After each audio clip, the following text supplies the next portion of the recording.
Hola. Pues ya sabes. Gracias por acompañarnos en esta transmisión. Antes de comenzar, querríamos compartir contigo algunos materiales sobre el tema de hoy que podrían resultar de interés. En el chat te vamos a dejar los enlaces. Primera llamada.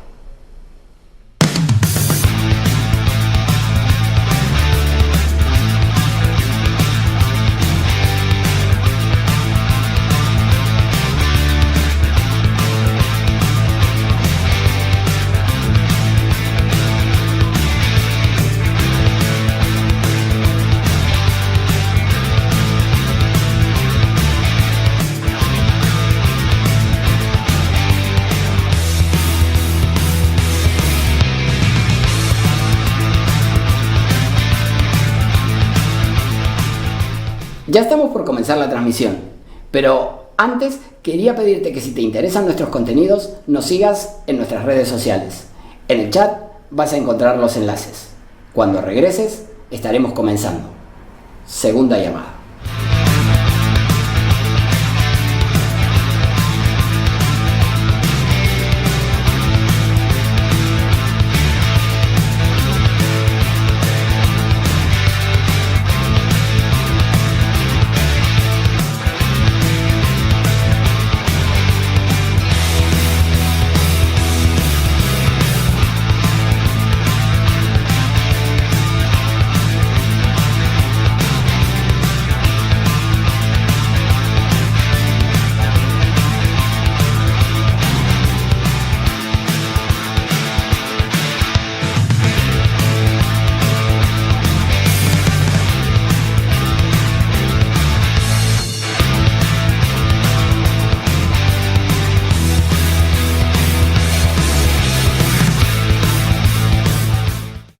Esta es la tercera llamada. Comencemos de una vez.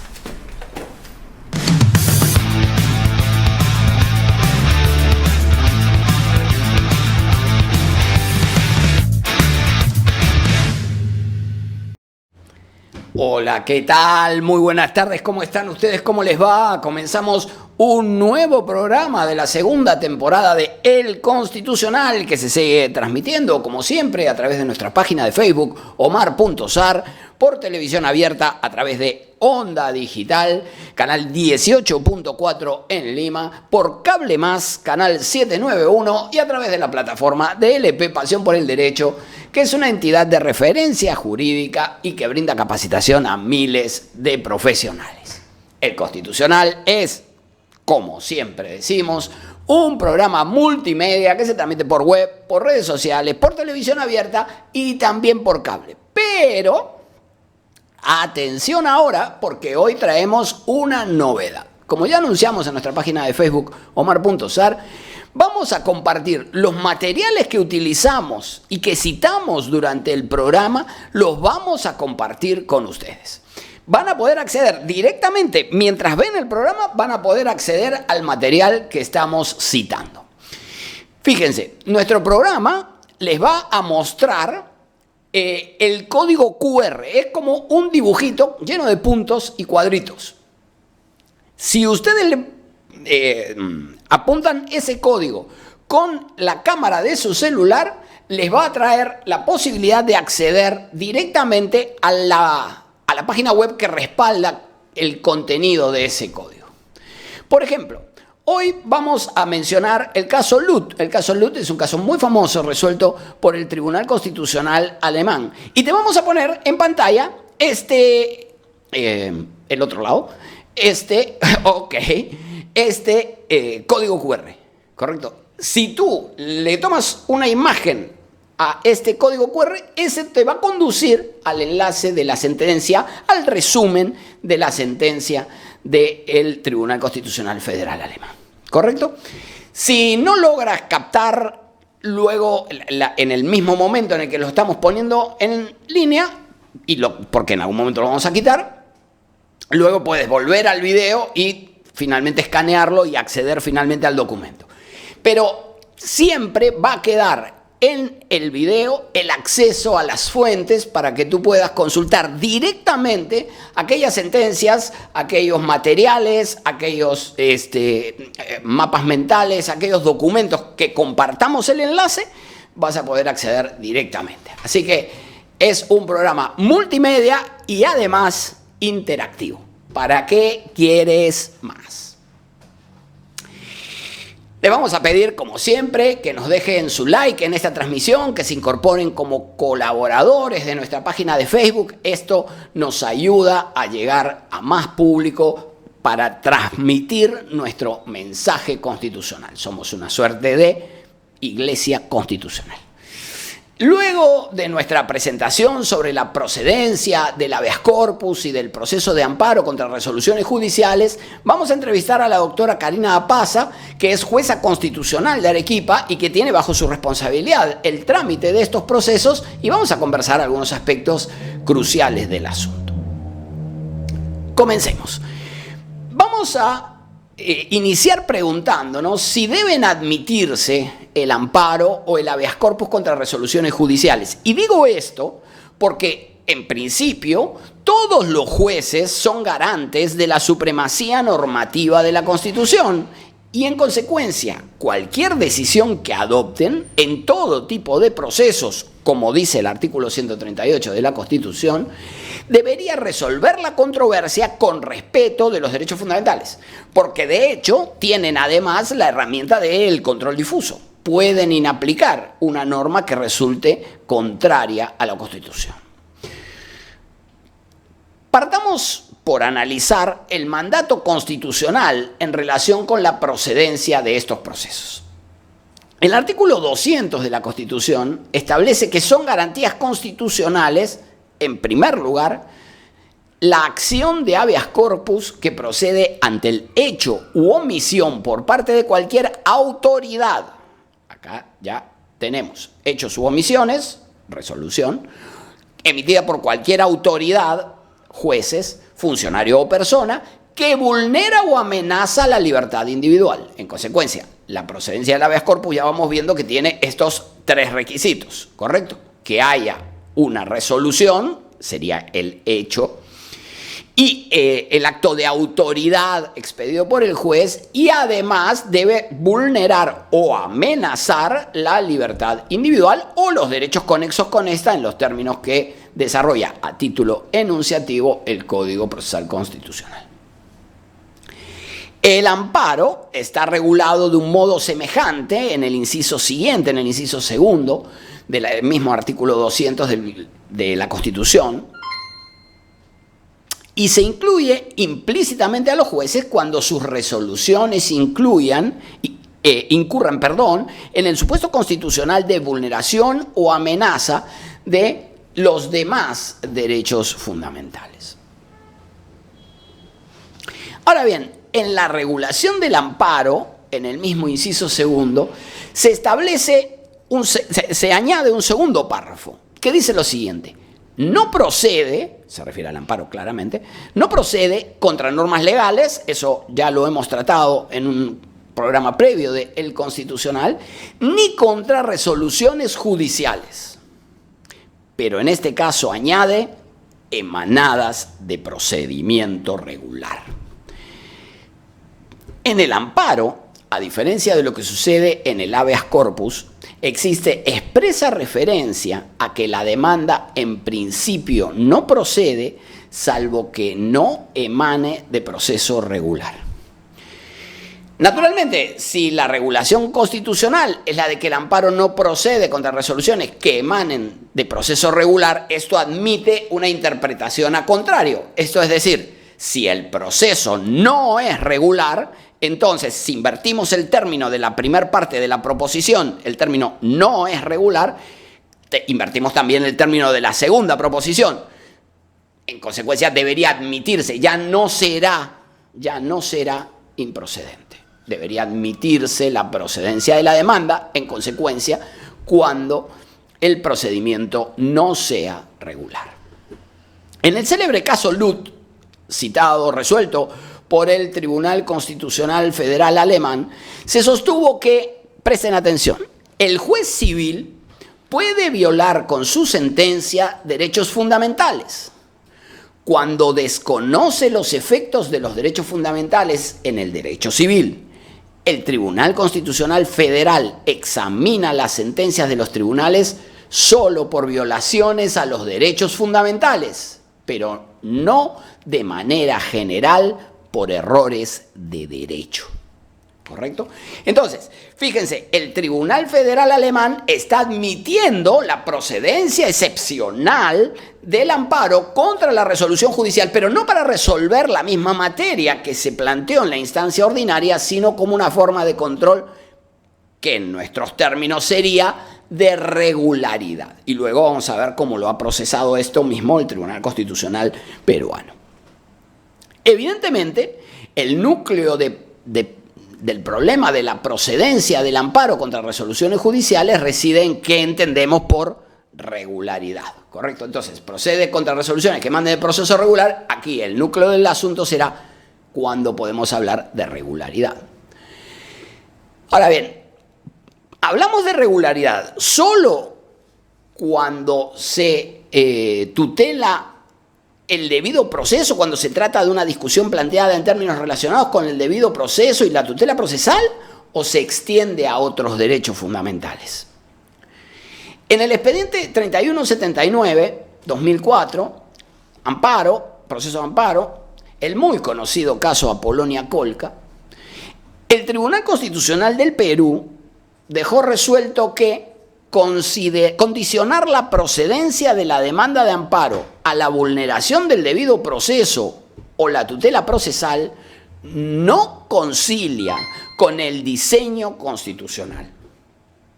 Y luego hace estos tres añadidos. En primer lugar, porque los únicos derechos exceptuados del control mediante este proceso son los protegidos a su vez por el habeas corpus y el habeas data. Entonces se excluye del contenido material solamente del amparo, solamente los derechos tutelados por la vía del habeas corpus o por la vía del habeas data. Como ustedes podrán ver, aquí a mi lado encontrarán el código QR de la sentencia del caso Apolonia Colca.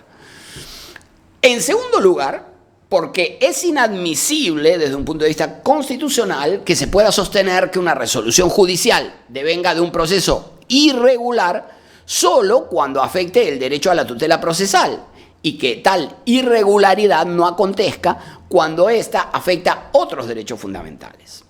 A juicio del tribunal, la irregularidad de una resolución con relevancia constitucional se produce cada vez que ésta se expida con violación de cualquier derecho fundamental y no solo en relación con los contemplados en el artículo 9 del Código Procesal Constitucional. Insisto, la irregularidad se produce cada vez que la resolución se expide con violación de cualquier derecho fundamental. Por ejemplo, en el caso Lut, el problema era el alegato de vulneración de derecho al honor, ¿correcto? A la libertad de expresión, perdón, el derecho a la libertad de expresión. En definitiva, a partir de nuestro diseño constitucional y del ámbito de los derechos protegidos por el proceso de amparo, el tribunal considera que es constitucionalmente inadmisible sostener que de este segundo párrafo del inciso 2 del artículo 200 que hemos leído, se puede inferir una limitación de la competencia por razón de la materia en relación con el proceso de amparo contra resoluciones judiciales más allá de los derechos garantizados por el habeas corpus o por el habeas data. Conclusión: cualquier derecho fundamental tutelado por la vía del amparo puede ser objeto de vulneración por parte de una resolución judicial. Y si esto sucede, debe admitirse la procedencia del amparo. Más, hemos compartido con ustedes el enlace a esa sentencia a través del código QR. Así que podemos concluir que regularidad, en los términos del artículo 200, quiere decir respeto por el conjunto de los derechos fundamentales y no solo por aquellos de carácter procesal. Queda claro que el habeas corpus o el amparo no proceden como mecanismos de revisión de lo decidido en la instancia judicial ordinaria. Existe una línea tenue, pero visible. Una cosa es cuestionar el fondo del asunto, por ejemplo, si debo o no una suma de dinero, Y otra cosa muy diferente es alegar que cuando se decidió que debo la suma de dinero, se vulneraron derechos fundamentales. En el primer caso, la discusión se centra en la deuda, en si debo o no pagarla. En cambio, en la segunda, el núcleo de la discusión se refiere a los derechos involucrados cuando se decidió que debía la suma de dinero. Parece un juego de palabras, pero no es lo mismo. Y en el primer caso, si tú cuestionas tu condición de deudor, la demanda va a ser declarada improcedente. En cambio, si alegas que se vulneró un derecho fundamental, que puede ser el debido proceso o que puede ser el derecho de propiedad, en consecuencia eso puede tener admisibilidad y luego se resolverá y luego se resolverá el fondo del asunto. Es otro tipo de problema. Por ejemplo, uno de los temas exceptuados del control por la vía del amparo es la subsunción de los hechos, del habeas corpus, es la subsunción de los hechos en el tipo. O en el amparo, la valoración de los medios probatorios realizados por los jueces ordinarios. Tanto una cosa como la otra han sido tradicionalmente determinados como supuestos de competencia de los jueces ordinarios. Pero, sin embargo, el Tribunal Constitucional dijo lo siguiente en el expediente 1860. En el ámbito de la justicia constitucional de la libertad, un control sobre la corrección de la valoración de un medio de prueba solo ha de realizarse cuando, pese a haberse cuestionado mediante el empleo de todos los mecanismos impugnatorios, la valoración efectuada se presente contraria a las exigencias de una sana y recta motivación o en los casos en que ésta sea manifiestamente extravagante o esté fundado en criterios incompatibles con la Constitución. Entonces, la revisión de la valoración de los medios probatorios en principio no procede, salvo estos supuestos que plantea el Tribunal Constitucional en la sentencia que estamos compartiendo. Este fundamento que acabamos de leer no constituye un precedente y tampoco es un criterio que el tribunal haya reiterado en casos posteriores y por lo tanto no puede considerarse como un criterio vinculante en los términos del artículo 7º del título preliminar del Código Procesal Constitucional. Pero, sin embargo, constituye naturalmente una interpretación persuasiva respecto de la revisión por el amparo de la valoración de los medios probatorios. De otra parte, y con relación a la revisión por la vía del habeas corpus de la subsunción de la conducta en el tipo penal, el Tribunal Constitucional sostuvo que la tipificación y la subsunción penal de las conductas ilícitas no son ni deberían ser objeto de revisión en los procesos constitucionales, habida cuenta que ello es tarea exclusiva de los ámbitos de competencia de la justicia penal. Hasta aquí el criterio tradicional. Sin embargo, la sentencia del tribunal en el expediente 2780 continúa de la siguiente manera. Debe precisarse que, excepcionalmente, resulta constitucionalmente legítimo efectuar un control de constitucionalidad sobre las resoluciones judiciales en las que al aplicar un tipo penal o imponer una sanción, el juez penal se aparte del tenor literal del presupuesto o cuando la aplicación de un determinado precepto obedezca a pautas interpretativas manifiestamente extravagantes o irrazonables e incompatibles con la Constitución. Una vez más, la regla es la de que no procede la evaluación por la vía del habeas corpus de la subsunción que haya hecho el juez penal de la conducta en el tipo, salvo la manifiesta irrazonabilidad o una clara decisión incompatible con el ordenamiento constitucional. Hemos dejado entonces determinada la procedencia, las reglas generales de procedencia del habeas corpus y del amparo contra resoluciones judiciales en la Constitución. Vamos a ver ahora cómo se plasma esta procedencia general en el Código Procesal Constitucional. El Código regula específicamente la procedencia de los procesos de tutela de derechos contra resoluciones judiciales en el ya referido artículo 9, que se titula explícitamente Procedencia respecto de resoluciones judiciales. Vamos a ver. Este artículo del Código Procesal Constitucional establece que el amparo procede respecto de resoluciones judiciales firmes, dictadas con manifiesto agravio a la tutela procesal efectiva, que comprende el acceso a la justicia y el debido proceso. Es improcedente cuando el agraviado dejó consentir la resolución que dice afectarlo. Resoluciones judiciales firmes y no consentidas. Acá le está añadiendo, como verá, a la materia, se puede referir a cualquier derecho fundamental, esto es regularidad, pero tiene que tratarse de una resolución judicial firme, no consentida. El habeas corpus, dice el siguiente párrafo del artículo 9, procede cuando una resolución judicial firme vulnera en forma manifiesta la libertad individual y la tutela procesal efectiva. Nótese que en la procedencia del habeas corpus también exige firmeza en la resolución, pero sin embargo no añade el mismo requisito de que no haya sido consentida.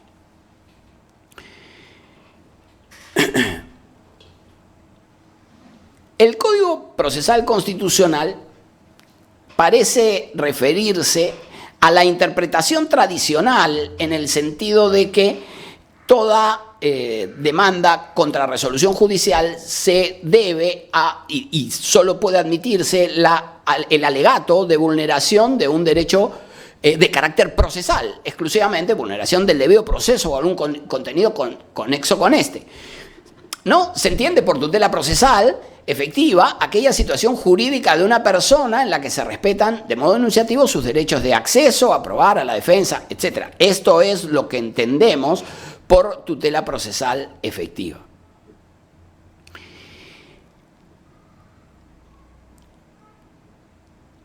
Creo que esta disposición del Código que alude a la procedencia de las demandas en los procesos de tutela de derechos exclusivamente respecto de la tutela procesal debe interpretarse en el sentido amplio que hemos señalado antes respecto de la procedencia por la vulneración de cualquier derecho fundamental. El tribunal dice, cuando el constituyente delimitó el ámbito del amparo, dijo que procedía por la vulneración de los derechos distintos de los que tramitan por la vía del habeas corpus y de los que tramitan por la vía del habeas data. Todos los demás, no solo los procesales. Y no eso ninguna exclusión. ¿Correcto? Y en el segundo párrafo se refiere a regularidad. Y el tribunal dice, ok, bueno, pues regularidad tiene que ver con el primer párrafo. Tiene que ver con cualquier derecho fundamental tutelado por esta vía. Así que interpretar de un modo más restrictivo el Código Procesal Constitucional sería una interpretación reñida con la del artículo 200 de la Constitución. Por otra parte, como hemos señalado, también hay esta diferencia de regulación entre el amparo y el habeas corpus en el sentido de que en el amparo se requieren resoluciones firmes, no consentidas, y en el habeas corpus se elimina este tema de que sean no consentidas. El requisito de firmeza, creo yo, tiene un sentido específico y práctico porque pretende evitar discusiones múltiples en un mismo caso, es decir, contra la resolución 1, contra la resolución 2, contra la resolución 3, y también decisiones parciales que fueran luego revocadas, porque eventualmente contra esas resoluciones procede el recurso de apelación. Entonces, si se van interponiendo procesos constitucionales y luego se van revirtiendo mediante recursos, en fin, se enreda todo. Termina el proceso y luego procede el amparo o el habeas corpus contra la resolución judicial. En relación con este requisito de firmeza, que como vimos en el código está tanto para el amparo como para el habeas corpus, en relación con el habeas corpus, el tribunal ha interpretado que la firmeza puede ser, y cito, sobrevenida. Más temprano, puedes ver en nuestra página de Facebook, omar.sar, compartimos este caso donde el expediente 502-2018, donde el Tribunal Constitucional hace referencia a este tema de que la resolución firme tiene que estar firme al momento de resolver la causa, ¿no? Y entonces, si esa firmeza es sobrevenida, debe resolverse el fondo. Ahora lo vamos a ver. Dice el Tribunal Constitucional que considera necesario expresar que la opción de rechazar la demanda en virtud de la ausencia de firmeza de las resoluciones cuestionadas a la fecha de interposición de la demanda es una respuesta constitucional, legal y válida en términos procesales, siempre que al momento de adoptar dicha decisión, la respuesta al recurso impugnatorio aún se encuentre pendiente. Sin embargo, dicha opción, frente al cambio de condiciones de la resolución impugnada, dependiente a definitiva, durante el trámite de un proceso constitucional, deja de responder a un criterio constitucional y pasa a ser solo una respuesta legal que no observa los fines esenciales de los procesos constitucionales y privilegia las formas procesales por encima de la tutela procesal que merece el derecho a la libertad individual y sus derechos conexos invocados. Lo cual, a todas luces, evidenciaría una respuesta contraria al principio de informalidad procesal, cuya máxima expresión se desarrolla a través del habeas corpus. Esto dijo literalmente el Tribunal Constitucional en expediente 502-2018, cuyo enlace puedes seguir escaneando este código que está aquí.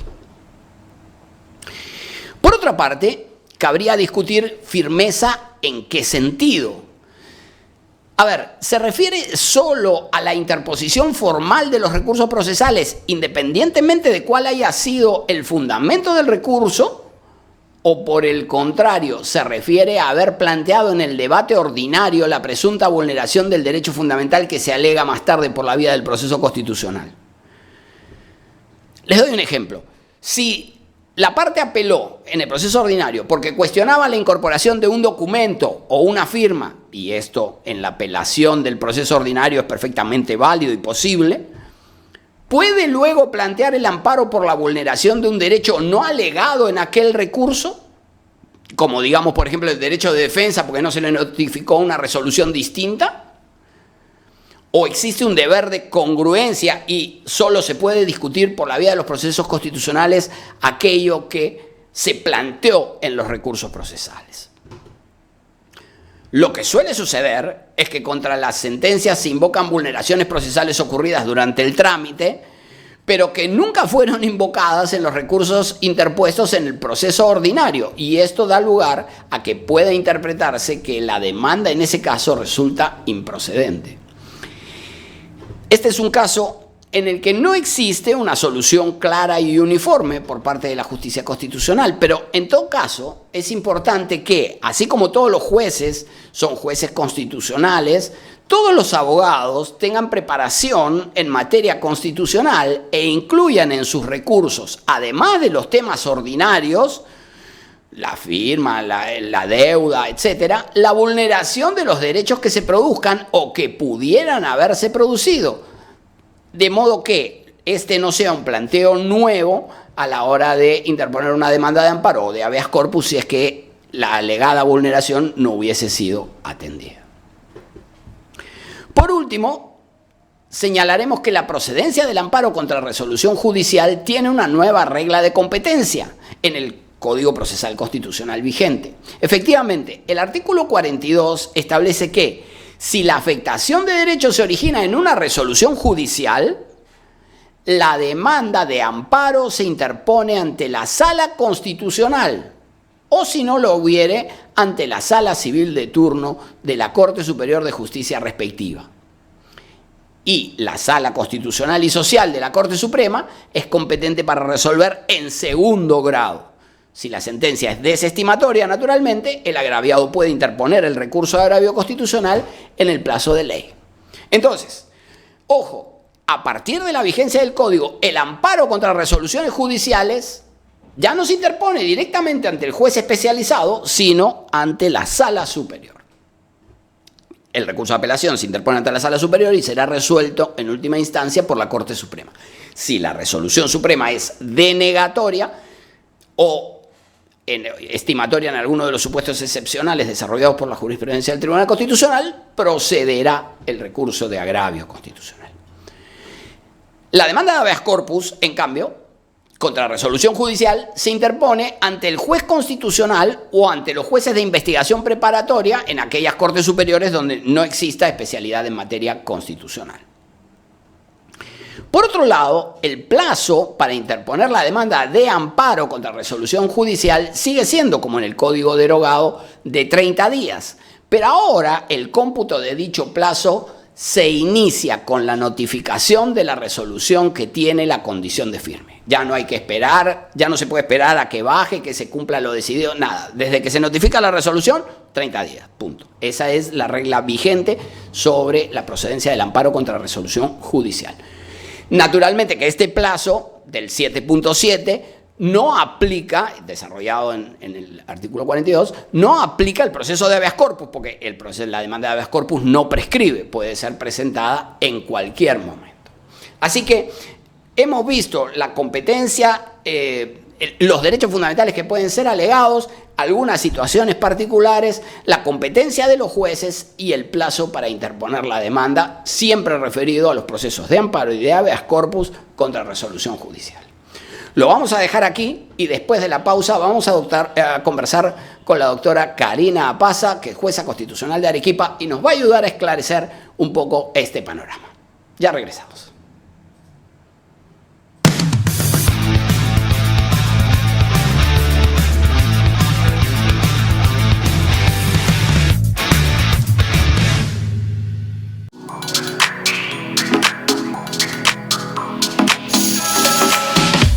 Hola, soy Adelaida Noriega Cabrera. Recuerda que tienes una cita íntima conmigo, pero ahora en un nuevo horario, los días lunes de 7 a 8 y los jueves de 8 a 9 de la noche. Déjame tus inquietudes, tus preguntas al WhatsApp 9999 031 50. No te olvides, tenemos una cita íntima.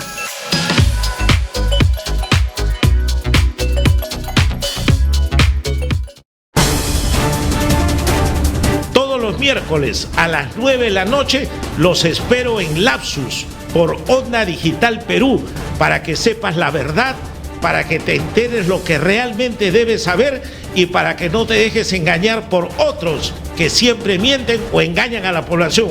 Lapsus, Onda Digital Perú, miércoles 9 de la noche.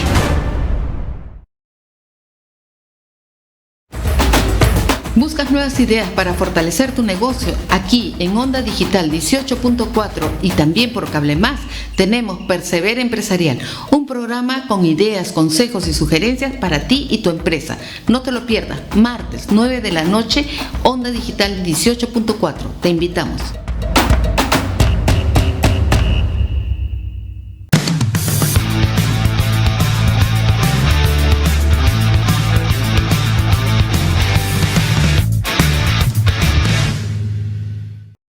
Bueno, muy bien, muchas gracias por seguir acompañándonos. Vamos a conversar ahora con la doctora Karina Apaza, que como decíamos es jueza constitucional de Arequipa. Doctora Apaza, le agradecemos por compartir sus opiniones con nosotros. Bienvenida a El Constitucional. ¿Cómo está usted? Muchas gracias y muy buenas noches.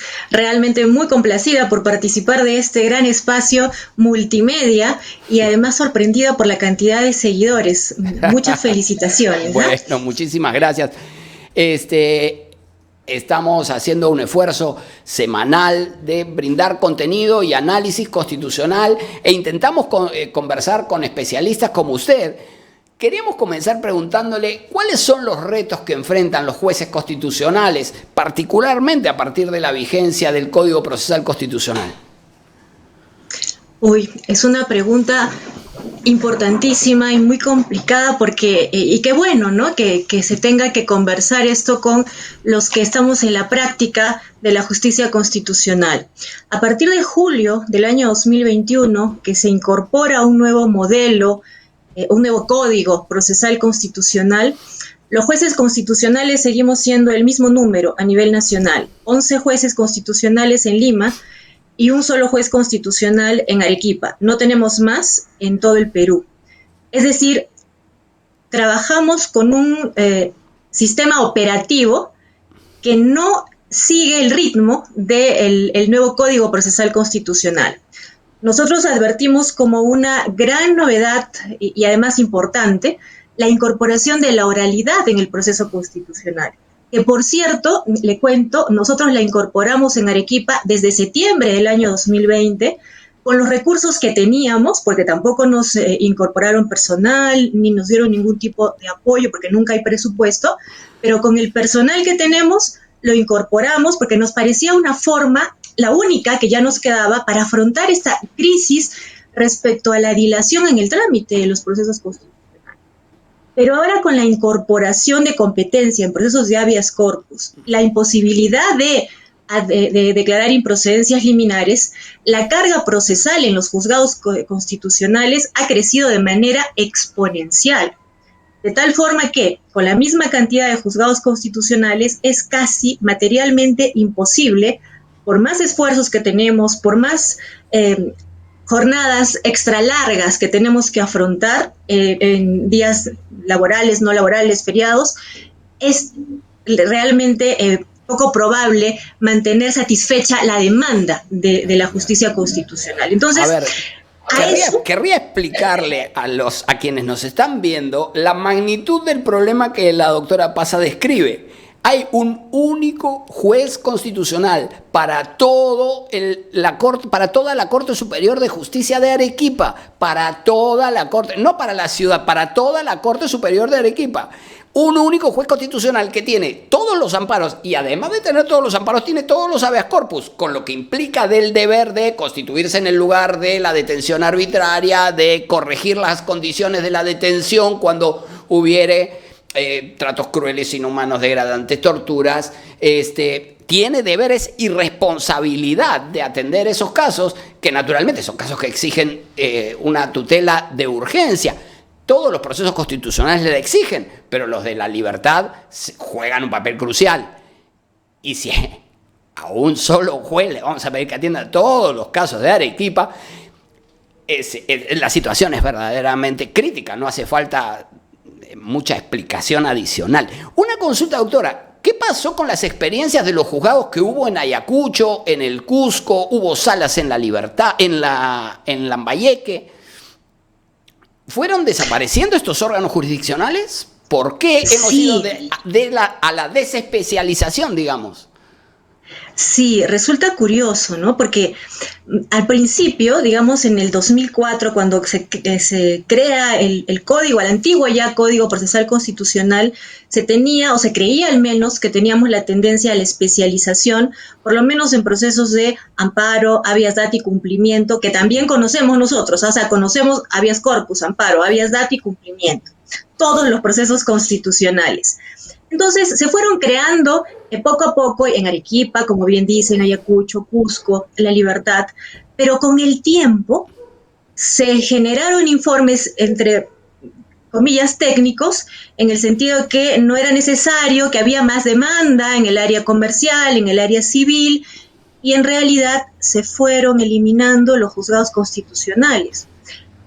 Inclusive en Lima, me comentan, se veía esa tendencia, y por eso es que la Defensoría del Pueblo saca un informe defensorial, ustedes recordarán, en el año 2015, y hace un estudio respecto a la situación de la justicia constitucional.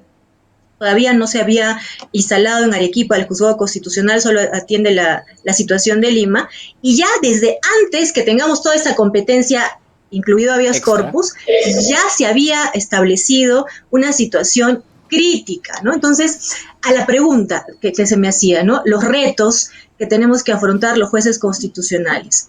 Elevada carga laboral, porque no ha habido acompañado a la norma una política de implementación de juzgados.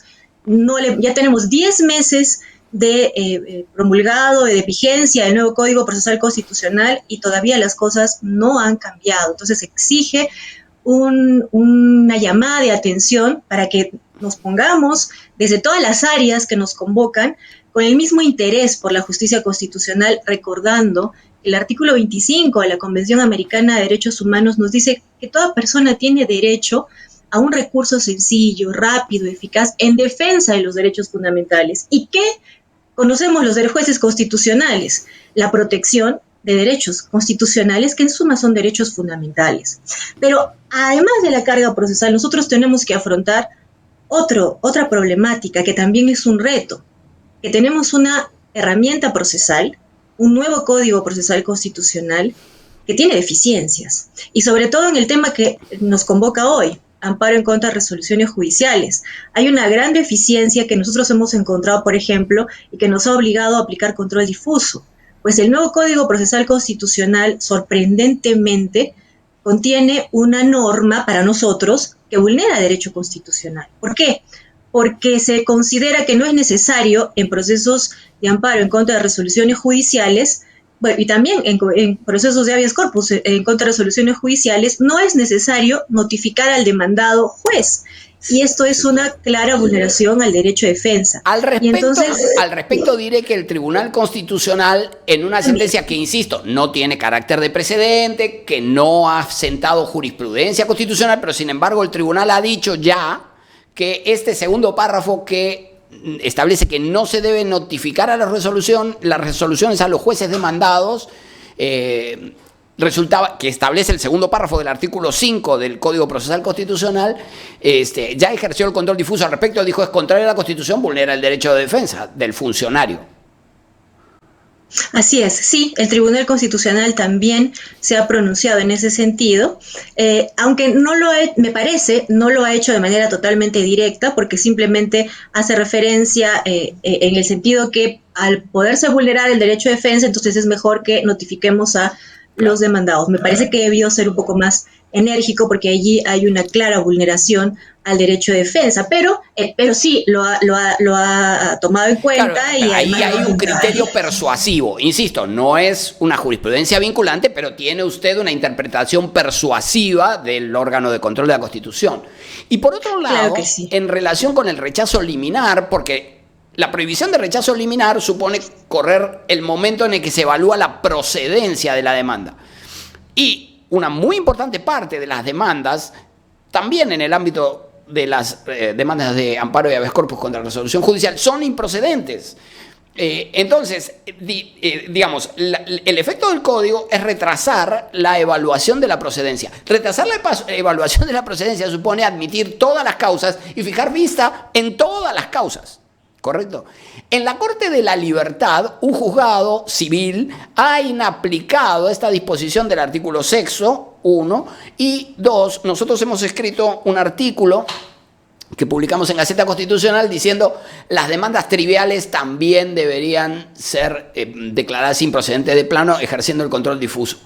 Mi argumento es que si la demanda pretende que se demanda al embajador de Estados Unidos para que se restablezca el estado atlético anterior a la tortura con satélites electromagnéticos, no hace falta hacer un papelón internacional y notificar al embajador de Estados Unidos para decirle que le devuelva el estado físico al demandante, ¿no? Entonces, yo creo que para las demandas triviales debería ejercerse el control difuso respecto de ese artículo 6, y en la Corte de la Libertad existe ya un antecedente de inaplicación de esta disposición. ¿Cómo lo ha manejado hasta la fecha la Corte de Arequipa o su despacho? Ya que esta pregunta es personal, ¿qué ha hecho usted? Muchas gracias. Bueno, nosotros en el equipo del Juzgado Constitucional, cuando esto se entró en vigencia, tuvimos una seria discusión al respecto, ¿no? Porque era clara la aplicación de control difuso respecto al artículo 5, pero respecto a la aplicación de control difuso en cuanto al artículo 12 del nuevo código respecto a la no posibilidad de improcedencia liminar, nosotros no hemos aplicado control difuso por dos razones. La primera, porque nuestras resoluciones se elevan en apelación a las salas superiores civiles de la Corte Superior de Justicia de Arequipa. Y las salas superiores civiles emitieron pronunciamiento en el sentido de que para ellos lo que había que aplicar era el nuevo Código Procesal Constitucional y esas eran las reglas. Y eso implicaba que si nosotros aplicábamos control difuso, subía a la sala y la sala revocaba nuestra resolución, implicaba un atraso adicional.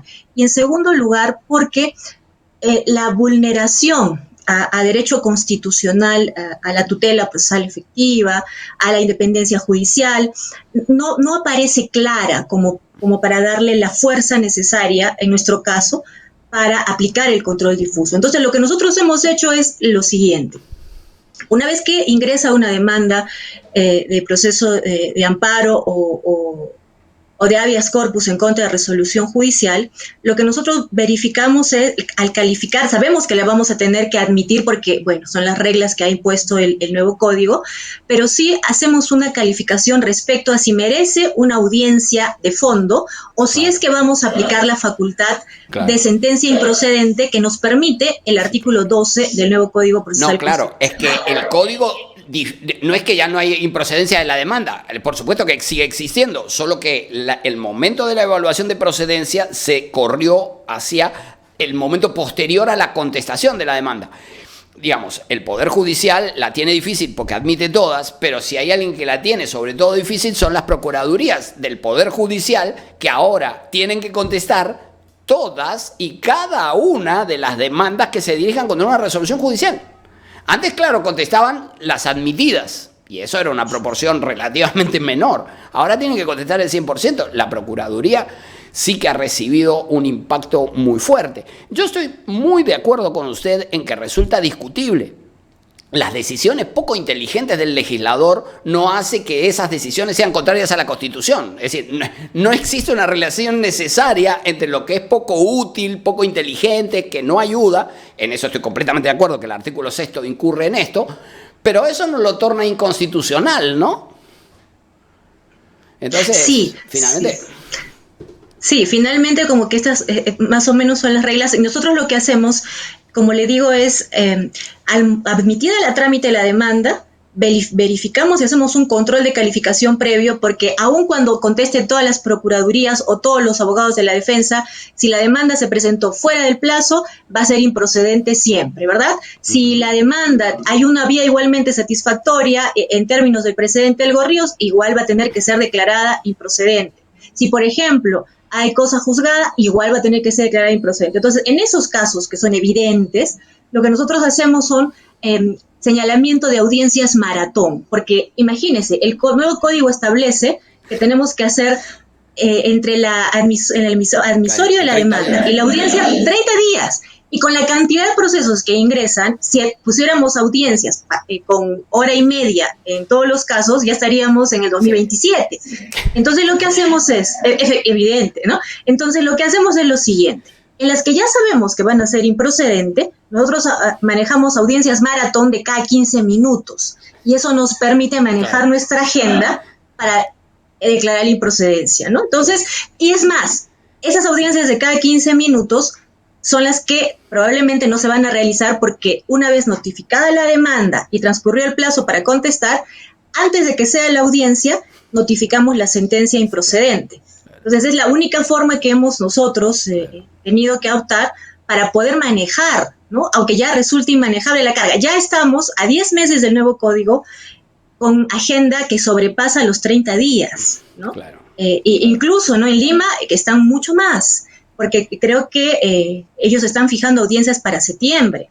Nosotros estamos fijando ya audiencias para finales de julio, ¿no? Pero igual esto sobrepasar ya los 30 días y esto en el tiempo se acrecenta y es un problema realmente grave. La tendencia no va a ser a menos, naturalmente, porque digamos la carga sigue siendo creciente. Ahora, desde la perspectiva cuantitativa, como decíamos, el amparo, no el habeas corpus, pero sí el amparo contra resoluciones judiciales, ya no es de competencia del juzgado constitucional, sino que se presentan ante la sala civil de Arequipa o ante las salas constitucionales, allí donde las hubiere, que hasta donde usted me dice no lo tenía presente, ahí solo en Lima, entonces finalmente salas constitucionales, porque digamos, antes las había en Lambayeque, se las transformó en salas laborales, hubo juzgados constitucionales en Cusco y Ayacucho, pero evidentemente estamos en un proceso de involución de la especialización. Entonces, esta competencia que se ha atribuido, el amparo contra resoluciones judiciales, ¿es cuantitativamente significativo? ¿No compensa el habeas corpus? No, en realidad el proceso de habeas corpus, tenemos cantidad de demandas de procesos de habeas corpus en contra de resoluciones judiciales, cantidad de demandas respecto de detenciones arbitrarias, hemos tenido incluso demandas de desapariciones forzosas, aunque debo confesar que felizmente en la actualidad en Arequipa no hemos advertido ninguna desaparición forzosa que nos haya obligado a declarar fundada la demanda, ¿no? En todos los casos hemos tenido que realizar diligencias de verificación y felizmente hemos advertido que se trataba de adultos mayores que estaban mejor que usted y yo, pero que había problemas, por ejemplo, familiares, ¿no?, entre los hijos. Claro. Y lo que otra de las formas también que estamos adoptando para poder afrontar esta carga es, vamos a la diligencia de verificación en habeas corpus y dictamos sentencia en ese mismo momento, oralmente, sí. Entonces nos conectamos con la sala virtual, con la persona que nos ayuda. Dicho sea de paso, tampoco en Arequipa tenemos especialista de audiencias, nos los quitaron, nos pusieron uno y nos los quitaron, o sea, imagínense.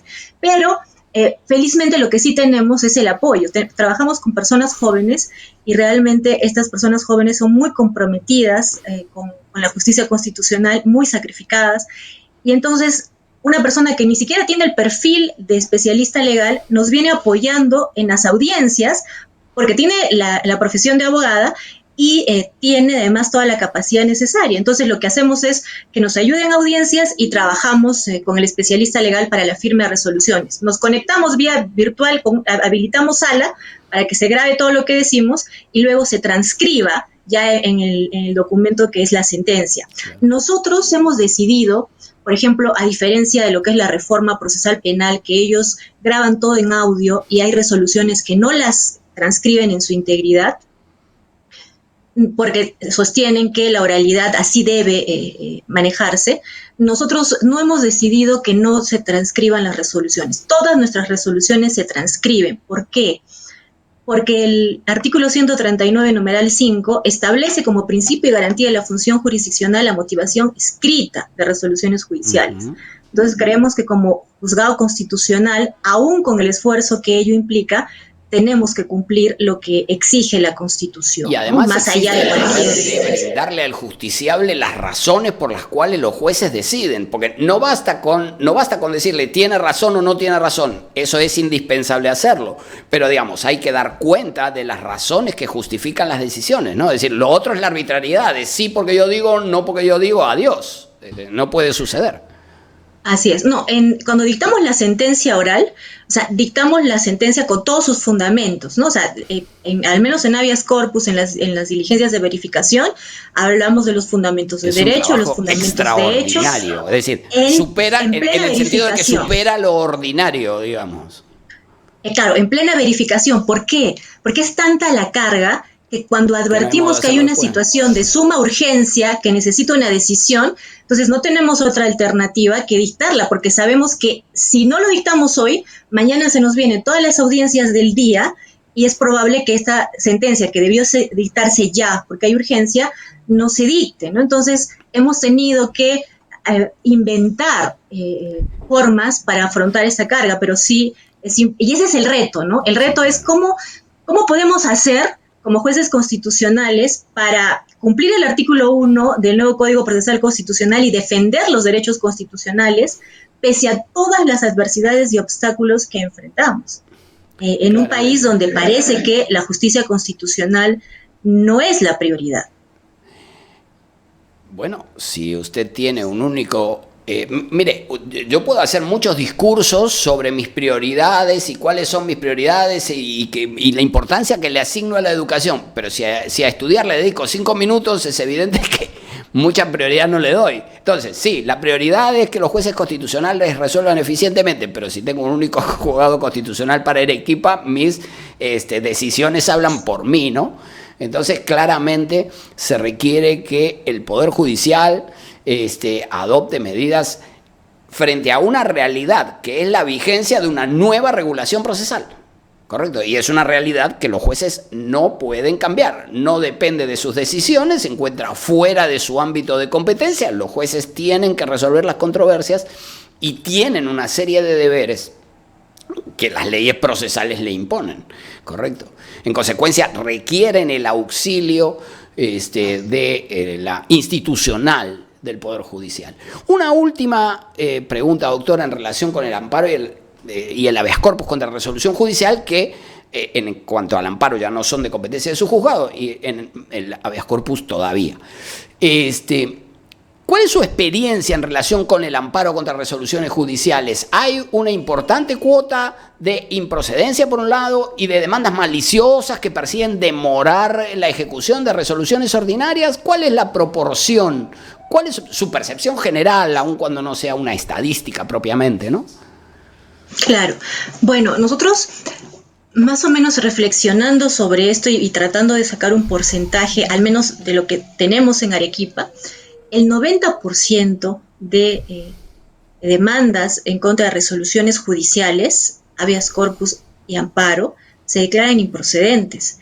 Y estas improcedencias, de ese 90%, el 99%, o sea, de ese 99% que ahora se vuelve un 100, el 99% son confirmadas por el superior y declarado infundado de recurso de agravio constitucional. Y esto quiere decir que evidentemente se planteó la demanda ya con una causal de improcedencia demostrada, ¿no? Entonces sí, nosotros advertimos que gran parte de la carga procesal son los amparos en contra de resoluciones judiciales y los habeas corpus en contra de resoluciones judiciales que se presentan por justiciables que lo que realmente quieren es volver a discutir el asunto litigioso y tratar de cambiar el sentido de lo que ya resolvió la justicia ordinaria. Y eso no podría permitirse, porque eso nos quita tiempo para poder atender otros casos que realmente son urgentes. Pero eso, creo que tampoco... Sí. Perdón que la interrumpa. Por eso decíamos, hablábamos también de los abogados y de su compromiso con los derechos fundamentales y con la efectiva defensa de los derechos fundamentales y con la responsabilidad que tienen a la hora de presentar una demanda, ¿no? Es decir, podemos discrepar sobre el contenido de un derecho, sobre la interpretación de la norma procesal, puede haber discrepancias sobre eso, pero digamos, un 90% de rechazo quiere decir esta es una vía que está siendo utilizada para demorar la ejecución de resoluciones judiciales y en consecuencia ahí hay algo que tenemos que corregir. Cuando es un problema del Poder Judicial, le decimos al Poder Judicial tendría que corregirlo, pero aquí tenemos un problema que repercute sobre los colegios de abogados y sobre la formación profesional de los abogados también. Sí, y creo que es un punto importante. Y yo le cuento una anécdota, rapidito, porque sé que el tiempo lo está apurando, pero es interesante conversar sobre estas cosas. Yo recuerdo que cuando inicié en el juzgado constitucional, empezamos a calificar, teníamos la posibilidad de desestimar preliminarmente, y un abogado me dice, no debería haber un solo juzgado constitucional, debería haber varios, porque así los abogados podíamos presentar varias demandas sobre un mismo asunto. Y entonces realmente uno se da cuenta, sí, y me lo dijo, ¿no? Y uno se da cuenta realmente cómo es que se utiliza en realidad a veces el proceso. Pero eso no significa que no debe existir la posibilidad de cuestionar resoluciones judiciales a través de amparo y de habeas corpus, porque por un caso que resulte fundado, es importante porque se está garantizando el derecho de una persona que fue vulnerada, ¿no? En el caso de habeas corpus, de pronto hay una detención. Nuestra primera resolución, nuestra primera sentencia en Arequipa en contra en proceso de habeas corpus fue una sentencia en contra de resolución judicial y la sentencia desgraciadamente fue fundada y ha sido confirmada por el superior en grado. Doctora, tenemos que dejar aquí esta conversación por razones de tiempo, son temas relevantes y además significativos y quería expresarle mi especial reconocimiento por su trabajo y mi especial compromiso. Quedo a su disposición para lo que este humilde programa y este humilde profesor pudiera resultar de apoyo para su juzgado constitucional. Estamos a sus órdenes aquí para lo que usted pudiese requerir.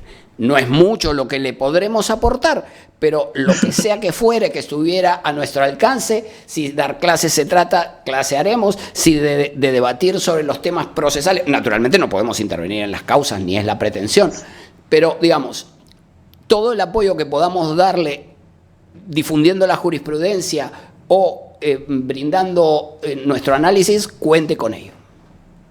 Le agradezco de sobremanera y nuevamente lo felicito por esta gran labor de difusión de la justicia constitucional que tanta falta nos hace. Sinceras felicitaciones. Doctora, muchísimas gracias. quedamos a sus órdenes. Ya nos vemos en una siguiente ocasión. Y con ustedes también, muchísimas gracias por acompañarnos en esta nueva edición de la segunda temporada del Constitucional. Recuerden apoyar nuestro trabajo dejando su like, incorporarse como colaboradores de nuestra página omar.sar y nos vemos la semana próxima en una nueva transmisión de El Constitucional. Ya nos vemos.